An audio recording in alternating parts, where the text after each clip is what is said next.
Jangan lupa tonton, subscribe, like, and share.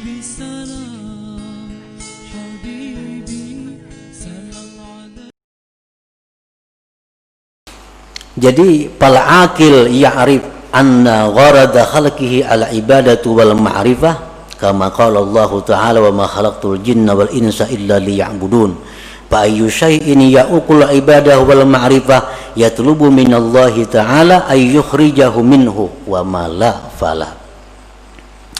Orang yang berakal dia mengetahui bahwa tujuan diciptakannya dia itu untuk ibadah. Orang yang berakal itu mengetahui bahwa tujuan Allah menciptakan dirinya itu untuk mengabdi kepada Allah. Allah berfirman, tidak aku ciptakan jin dan manusia melainkan untuk menyembah, mengabdi, beribadah kepadaku. Nah, maka sesuatu apapun yang menghalangi ibadah dan ma'rifat, maka dia akan minta kepada Allah dikeluarkan daripada keadaan itu. Nah, para muhibbin rahimakumullah. Jadi Allah menciptakan kita ini adalah untuk beribadah kepada Allah. Dan kita kada bisa beribadah kepada Allah kalau kada punya sarana dan prasarananya. Allah sediakan kita ini usaha. Allah sediakan kita pekerjaan. Allah sediakan kita macam-macam. Untuk apa? Agar semua itu membawa kepada ibadah.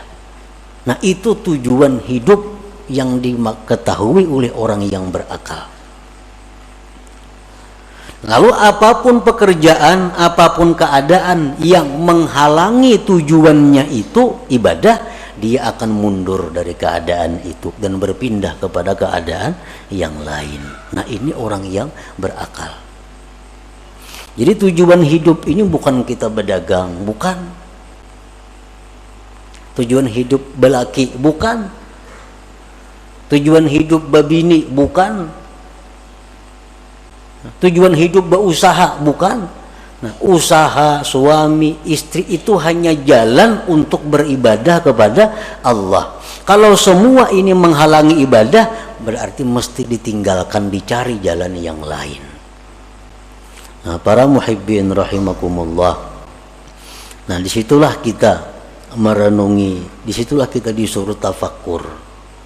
Apakah selama ini aku hidup hanya untuk dunia atau aku hidup untuk ibadah? Bila mana aku hidup untuk dunia, berarti aku menyalahi kudrat diriku, fitrah diriku. Bila aku hidup untuk ibadah, berarti aku di jalan yang benar. Nah, jadi silahkan berdagang, silahkan berusaha. Tapi ingat, usaha ini diciptakan Allah untuk ibadah. Nah, silahkan bergaul, silahkan berkawan. Asal semua itu membawa kepada ibadah. Nah, jadi apapun pekerjaan, apapun keadaan yang menghalangi kita ibadah, itu mesti kita ditinggalkan, mesti kita tinggalkan kalau kita tidak ingin rugi di dunia dan akhirat. Jangan sampai kita ini dilalaikan oleh hal-hal yang sifatnya duniawi. Ya ayyuhalladzina amanu la tulhikum amwalukum wa la auladukum an dzikrillah wa may yaf'al dzalik fa ulaika humul khasirun. Hai orang-orang yang beriman, Allah menghitab kepada orang beriman. Nang kada beriman kada diurus Tuhan. Ujar Tuhan, janganlah melalaikan akan kamu, harta kamu, anak kamu daripada zikrillah. Artinya jangan sampai kita mengurus harta, kita mengurus anak, kita lupa kepada Allah. Bila demikian halnya, Allah menyatakan kita rugi. Kalau sudah Allah menyatakan rugi itu, ya rugi yang sebenarnya. Bujur-bujur rugi artinya.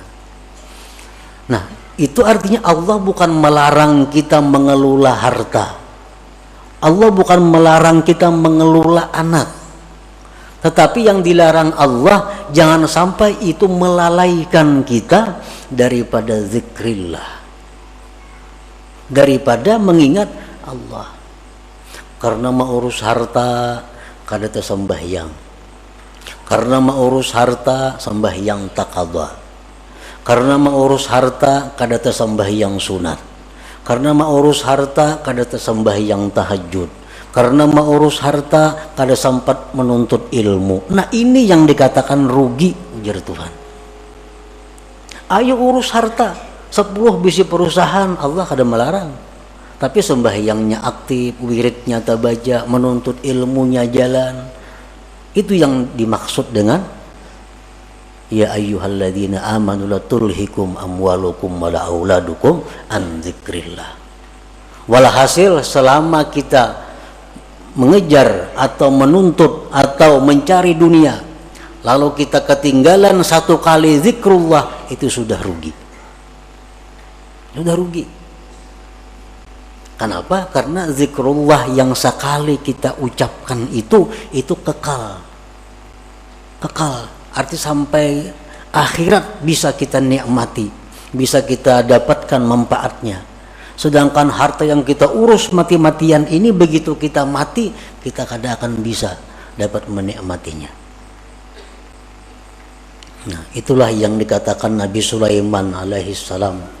Begitu Nabi Sulaiman ini pawai dengan kekayaan-kekayaannya, rakyat berkata, wah alangkah untungnya Sulaiman, alangkah hebatnya Sulaiman punya harta sedemikian.